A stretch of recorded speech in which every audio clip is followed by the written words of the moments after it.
So, hello everyone and welcome to Divinity Original Sin Enchanted Edition. I am here with Sate and Tenho, Yes, hello.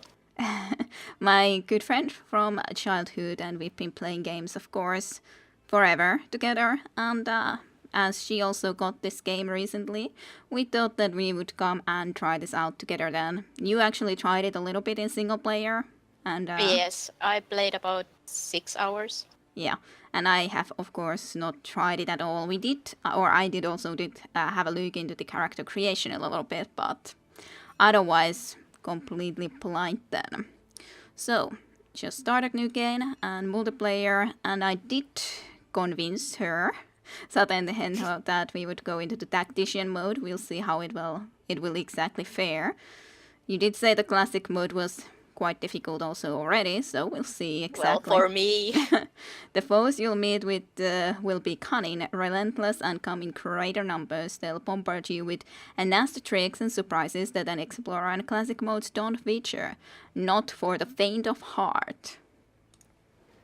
So it says. Cleaning up level. Will be interested in trading with you. It's showing me tutorial tips. In the top, of course. okay. When it's loading into this. But okay, then I shall go and just invite you. Invite.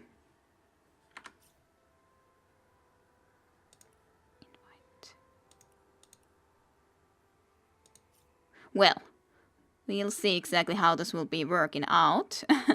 It's If like, it will be working out. yeah, I probably will just skip a little bit when I'm trying to figure out exactly how to do this. Okay, so I managed to actually invite you. Took a while, but managed to do it anyways. So, what do you think you're gonna be exactly going and taking and picking as an option for your character, as a class and Well, everything? I think I will take that Shadow Blade. Alrighty.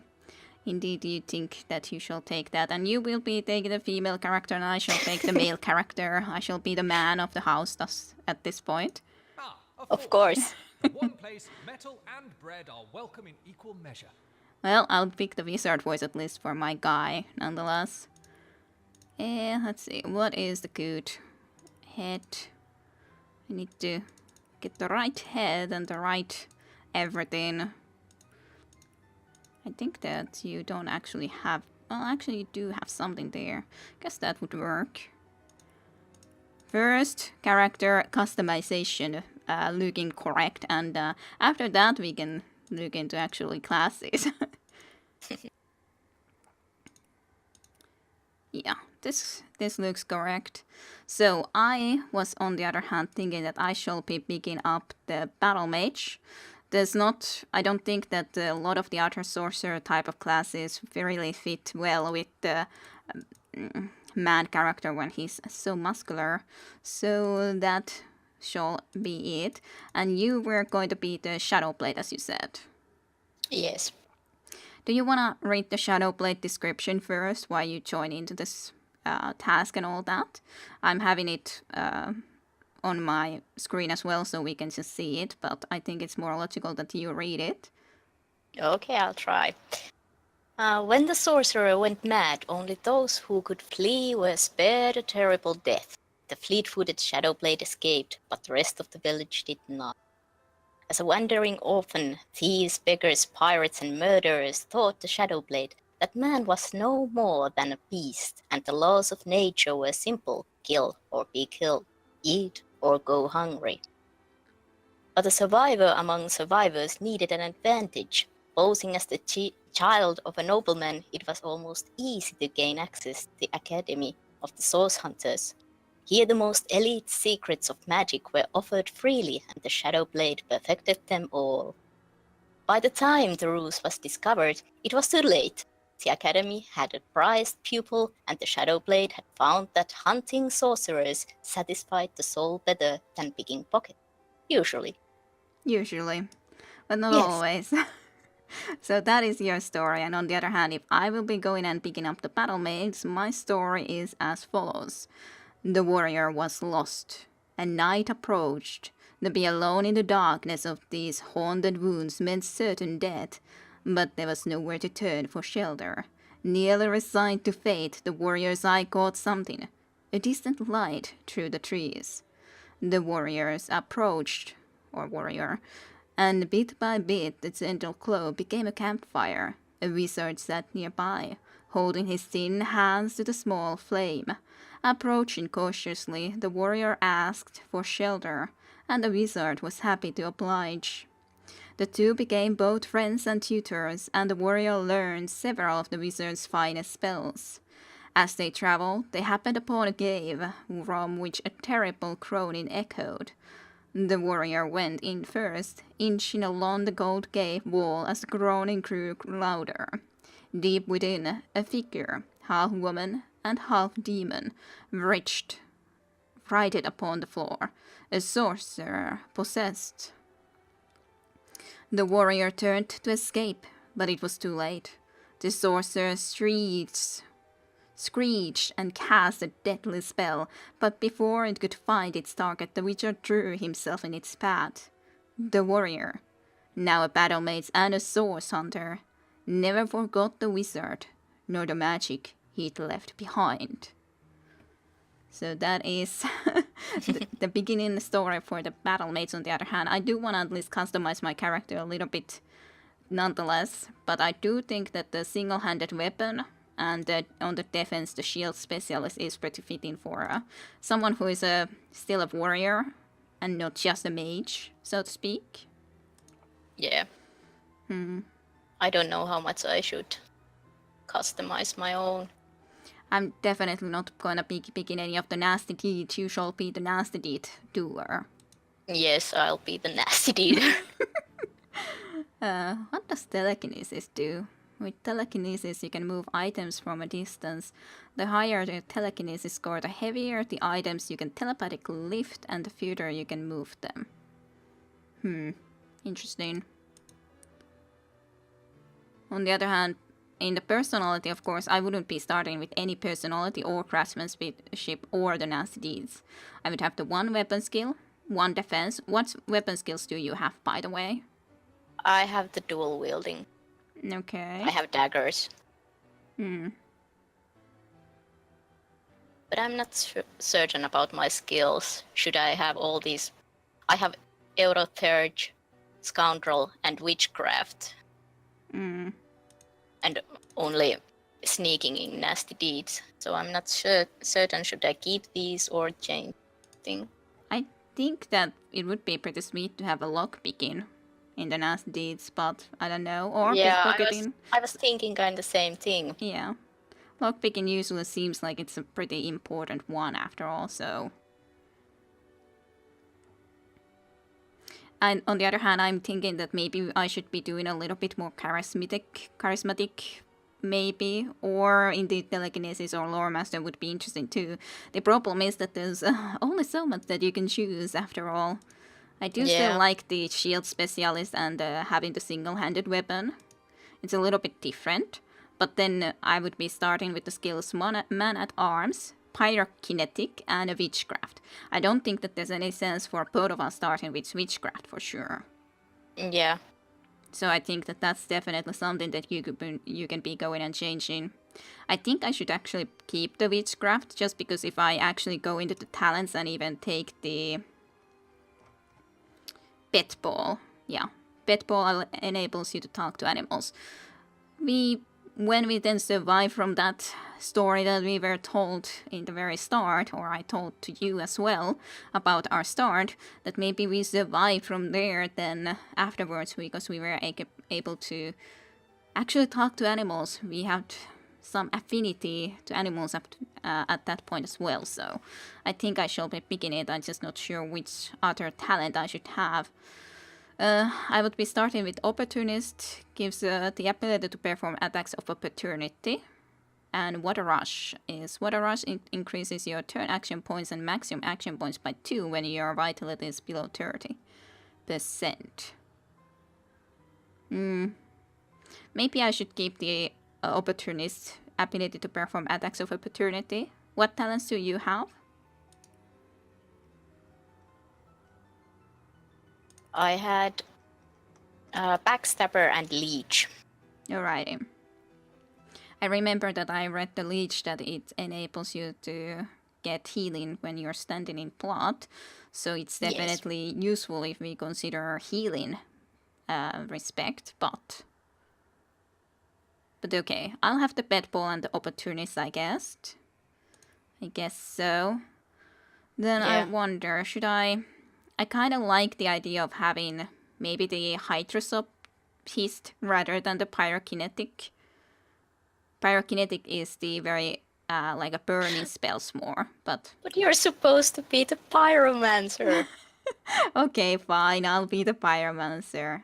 Okay, I guess I will not be changing anything then, because it kind of feels like the Man-at-Arms seems logical to have. On the other hand, if we, well, otherwise we are not going to be able to have the Opportunist, for example, and we do have some weapon and defense skills. Then I just have the two spell categories, the Pyrokinetic and Witchcraft. But I also have no ability to talk to anyone, nor the lore master or telekinesis, at least at this point. Would be sweet things to have to, but as said, only can start with a certain amount. Yeah, well, we can pick more later, Yeah, I presume. yeah, certainly. I wonder though.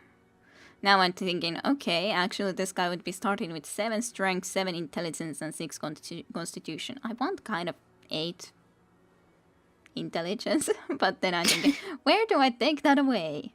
Probably should then rather take it away from strength. Constitution is pretty important too. My intelligence would be 7. Dexterity 6 I'm not and sure speed 7. I'm not sure if intelligence should be that important to you. Intelligence improves elemental and witchcraft spells and your offense rating with intelligence-based weapons. And I don't... Then if you're not gonna have a witchcraft, it seems a little bit silly. Well, I have the elemental of air. Well, that But- of course. You still would have some spells.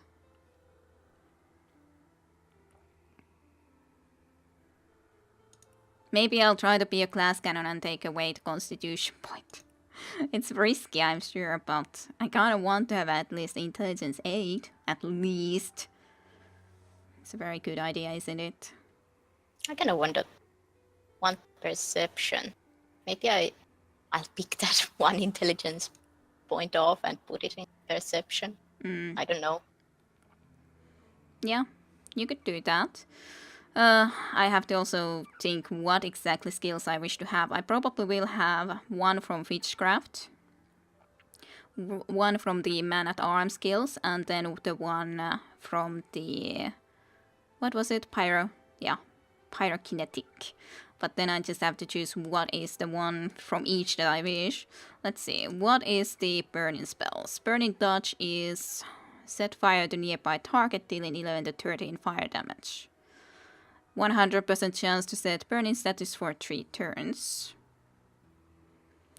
Burn My Eyes. Target gains a temporary perception bonus, cures blinded. Well, I would be even able to give you then perception. I guess. Target gains a temporary perception bonus and cures blinded. If you would happen to get blinded, if I would take that. Burn My Eyes is kind of funny name. What about Flare? Cast magical heat that does 11 to 13 fire damage. 100% chance to set warm status for 3 rounds. 3 turns. Warm makes target a bit less resistant to fire spells but more resistance to water spells. Can burn target that are already warm. Can target Terran to create fire surface, burn ooze or oil, evaporate water or melt ice, can explode some clouds. I guess the burning dodge would be the best nonetheless in the start just to deal damage. What about from the Witchcraft? There would be Oath of Desecration that I would be starting with normally. So bestow damage boost upon an ally. It's nice enough. Malediction would be 100% chance to set curse status for 3 turns and weaken status for 3 turns. It seems like a very good one considering, like, sure, it's not a bonus, boost for an ally, but on the other hand, that does 2 conditions with 1 spell. Does cost 1 more action point though, but I think I prefer Malediction more. On the other hand, I think I like the Vampiric Touch to heal yourself with the life force of someone else, damages them for 13 to 14 piercing. So Yeah. I think I might actually pick the Vampiric Touch, so that I also have some sort of a healing possibility. Even though it's very difficult to pick really when there's so many that would be good, but then there's like a lot of choices in the Man at Arms. Pattern Ram.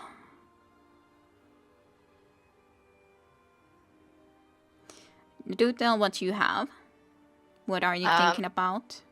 Well, I had the Thunder Jump and Walk in Shadows originally, so I don't think I'll change them, but of course, because I took Witchcraft away, I'll have to replace it with something. Yeah. I was maybe thinking Lacerate, the Scoundrel skills, so that I could inflict bleeding, do some slashing damage. Alrighty. I'm trying to look to that. What do I want? I would be at the moment having the Crushing Fist. An enormous fist smashes your enemy and knocks them down, deals 4 to 5 crushing damage, 90% chance to set knockdown status for 2 turns. On the other hand, there's also Divine Light that would be interesting considering it has the 90% chance to set farm status for 3 turns, which would mean that they would be easier to burn. After all, so it kind of would fit with the idea that we also have the pyrokinetic. It's interesting that it's a Man-at-Arms skill. Yeah. But yeah, there's a lot of Man-at-Arms skills that are interesting. There's just the melee power stance, then there's encourage allies around you. There's cure wounds, which is pretty sweet. Immediately heal yourself or a nearby target for 25 vitality. The action point cost just happens to be 6, so I don't think it's a wise choice to pick at this point. But that's a lot of healing. Very quickly. Yeah. Maybe I will try the Divine Light. I'm not sure if it's the best option, but on the other hand, it would be working nicely with the Burn-In options. So I would have Divine Light, Vampiric Touch, and a Burn-In Touch. Intelligence 8, Strength 7. I guess I shall be accepting that, though. Sure.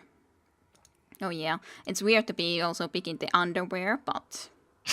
Yeah, I was thinking that. It's very weird. I almost already ignored it.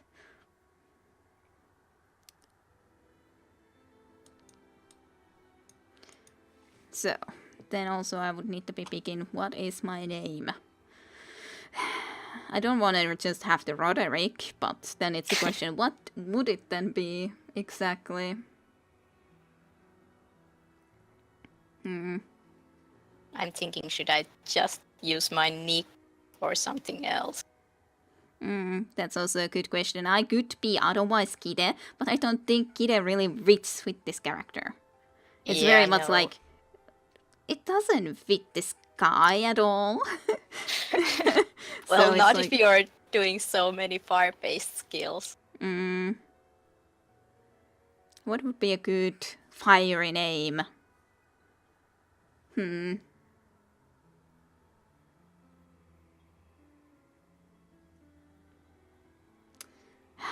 Always the names. One of the more harder choices to be making.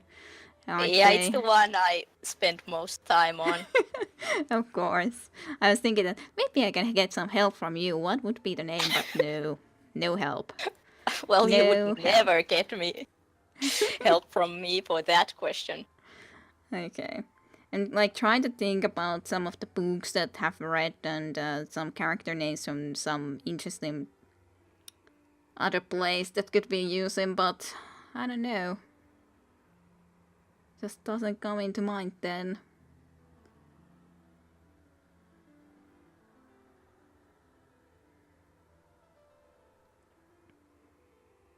Silence.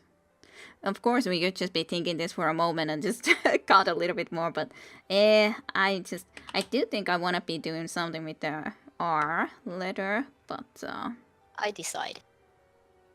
Sare. You might. Maybe you can think what I was thinking. Yes, Sare.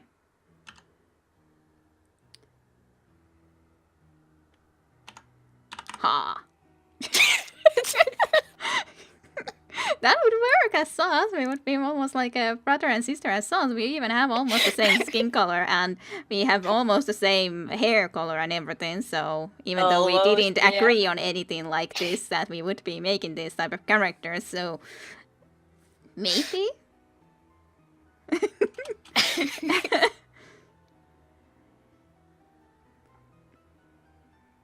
Or maybe I'm just Shra.